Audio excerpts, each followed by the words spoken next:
If I have a chance to sit with the Waziri of Adama, I would say to him, sir, and he might know a little bit better than I know Tinubu. Sir, you've done your bit.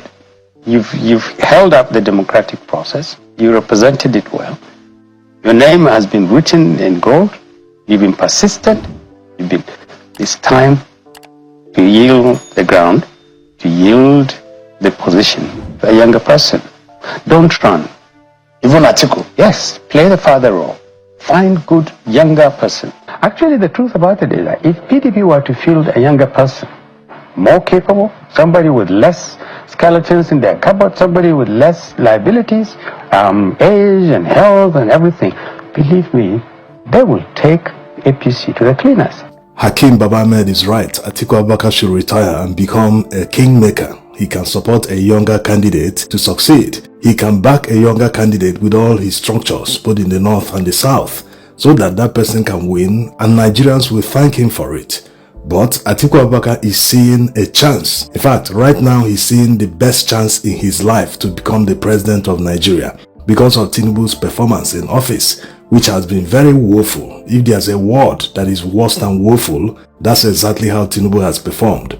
And the reason there are many ifs and buts in all the political permutations and analysis on the 2027 presidential election is because Nigeria's system is not fair. The election is always rigged to the favor of people in power. In fact, all the agencies of government, they all work together because they are united under corruption. Those that are not among them, they have a price. Once that price is met, they will simply work against the constitution, against the people of Nigeria. This is talking about all the workers, ad hoc workers of INEC during elections. So these are the issues. On the other hand, if Nigeria's system is fair, there is no election rigging, anyone can get justice once the person is innocent, Tinubu wouldn't even contemplate implementing his poverty-inducing policies. Yes, because he would be aware that that would automatically mean that APC will lose power in 2027. It wouldn't be an argument. There wouldn't be ifs and buts. But we are operating a failed system, a system that is rigged against any outsider.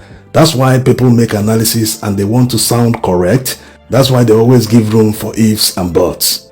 So Atiku Abubakar is basically banking on the fact that there is no way to campaign for Tinubu in 2027. Many Nigerians can see that he is very incompetent. He has made the situation worse. So it's unlike the last time when they marketed him based on Muslim ticket.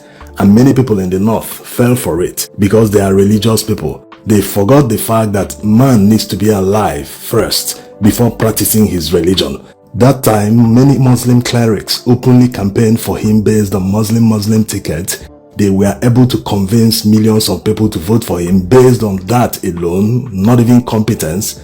Even the fact that he built Lagos, which was a blatant lie, it remains a lie till today. Many people didn't care about that. They voted for him based on religion. And before 1 year into his administration, many Muslim clerics in the north openly started expressing their regret for campaigning for him. So it won't be easy campaigning based on Muslim ticket. Like Hakeem Baba Ahmed explains here, that it's not going to be about the north, that they will focus on who is competent in 2027. The North, I think you're likely to be, many people will be surprised. You will not see this language about, it has to be a Northerner this time. You won't get that kind of rhetoric. It has to be a better person this time. That will be the language. We want to see someone who has either worked for the North or will work for the North. And the Southeast, and the South-South, and the Southwest. This is a strong awakening. You see why sometimes it is nice for people to experience bad things, so that they can learn from it. If people don't change after experiencing bad things, then they will never change again. And in 2027, Nigerians will see if many Northerners have learned from their mistake. Part of the reason most Southerners see the North as being incompatible with them, especially in culture, the way they approach politics, is because they always talk about North. During the presidential election of 2023, they were only asking candidates what they would do for the North, as if North is exclusive of Nigeria, as if they exist differently from Nigeria. They were supposed to be asking candidates what they would do for Nigeria, how they would turn around the fortunes of Nigerians so that everyone can benefit, because we are all Nigerians. But all the time, they are so selfish in their approach, they don't even hide it. They keep talking about only themselves as if others don't exist.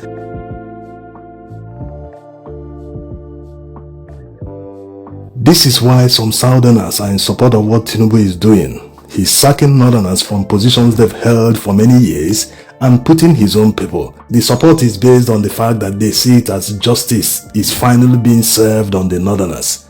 It doesn't still make it right. Until equity, justice, and everything is done based on merit in Nigeria, Nigeria will never develop.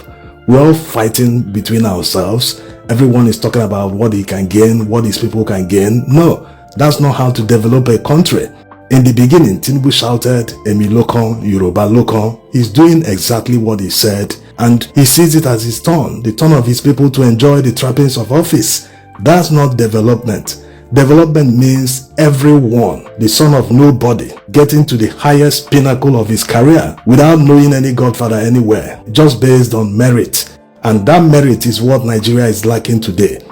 If you don't put a knowledgeable person in charge of a parastatal or an agency of government where he will use his knowledge to bring about change, you won't get results. In Nigeria, a professor or a knowledgeable or smart person who has the experience is put below a dumb person who doesn't know anything.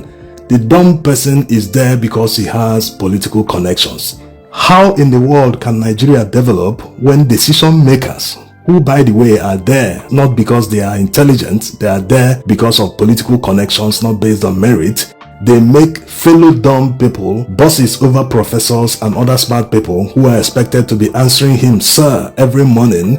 How in the world can you develop this way? Look at other countries. They all developed by appointing people based on merit, people that are very knowledgeable in their fields, wherever they can be found, especially in the diaspora.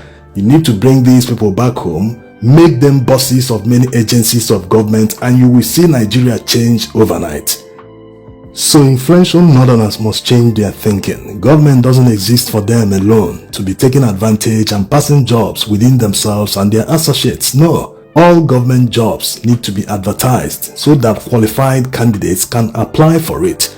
These are supposed to be amended when a new government takes over from the APC because Nigerians are suffering it. When you place unqualified individuals in positions, you get what you pay for. Yes, they can't give what they don't have. This doesn't apply to appointments alone. It also applies to elective positions. If you elect people that are not qualified, they don't know the job, then you get what you pay for. Yes, Buhari is a huge example. Many Northerners and other Nigerians truly believed that he could do better than he did in the 80s. And he proved them wrong.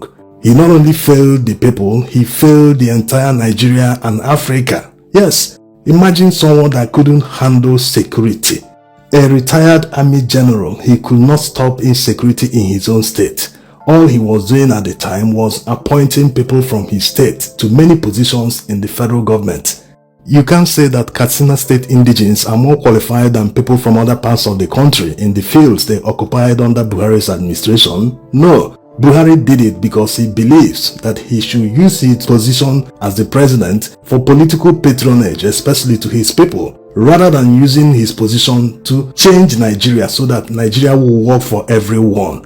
If he was able to solve insecurity in Katsina state, that today there is no terrorism, kidnapping in Katsina state, the state will be more productive than it is currently. That means everyone in the state will be benefiting from the peace. But no, what we have today is like a war zone. There are many communities in Katsina state that are deserted. The government is not in control in these communities. This is a state that produced the president. Today he's living in Kaduna instead of his home state of Katsina. Yes, it's understandable that he used to live in Kaduna state, but charity should begin at home.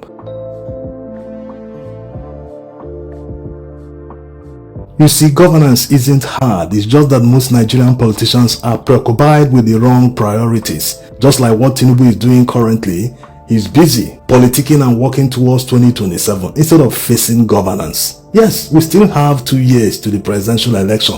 Why not face governance? If truly you think you have performed, prove it to Nigerians between this time to the election, and maybe Nigerians can genuinely change their minds. Yes, it's entirely possible. But no, he's focused on proving to the North that they can't do anything, that he will win without their support. That's why he's targeting rich states in the south, where they know they might sponsor the opposition. States like Delta State, which is very rich, River State, where he declared state of emergency. There are rumors that since FUBARA, when he returns, they will all decamp to APC. All these states used to support the opposition, even under Nwike. So if they now decamp to APC, all the funding that would have come from them to the opposition will go to APC. So practically, he's trying to make sure the opposition doesn't get any form of funding. Nigerians must wake up and understand they must fund everything by themselves. It's like they are fighting for independence, despite the fact that their brothers are the ones leading the country. Yes. In conclusion, Nigerians everywhere, including Northerners, must take 2027 seriously. Getting into 2027, you will see narratives being spread by APC. They will target Northerners with the fact that if they vote another candidate from the South, that person will do 8 years and they will be out of power for 12 years. In 2027, everyone just needs to focus on the best candidate. No matter the party you belong to, if you're a patriotic individual, you must vote for that competent person. Yes, don't even bother about whether the person will spend 8 years or not. Just vote for the most competent candidate in 2027. That's the only way this country can be redeemed. If you fall back on religion, political expediency, on other issues, we will remain where we are. We'll be turning around in circles without achieving something new. Thanks for watching.